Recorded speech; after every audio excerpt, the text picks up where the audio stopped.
Klodi shpërthen në emocione dhe përlotet, ndërsa i afrohet Elionës dhe e përqafon fort në një moment shumë të ndjerë dhe të vështirë për të dy.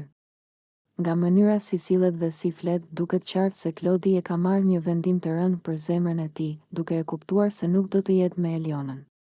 Lotët e tij tregojnë se kjo situatë nuk i vjen as pak lehtë dhe se ai ndjen një peshë të madhe emocionale brenda vetes. Ai shprehet se nuk dëshiron t'ia thyejë zemrën Elionës, sepse e respekton dhe i vjen keq për ndjenjat e saj. Klodi tregohet i sinqert, duke lënë të kuptohet se po vuan nga fakti që duhet t'i thotë këto fjalë, por nuk dëshiron ta mashtrojë apo ta mbajë me shpresa të rreme.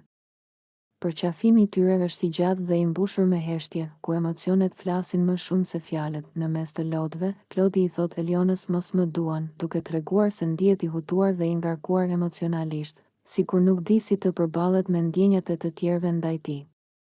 Ai duket i thyer dhe i prekur nga situata, ndërsa Eliona e dëgjon në heshtje, e prekur nga ajo që po ndodh. Ky moment tregon një anë më të ndjeshme të Klodit, larg lojës dhe debateve, ku emocionet e vërteta dalin në pa. Situata mes tyre mbetet e rëndë dhe plot paqartësi, duke lënë pas një atmosferë të ndjeshme dhe pyetje se si do të vazhdojë marrëdhënia e tyre më tej dhe si do ta përballojnë të dy këtë moment emocional.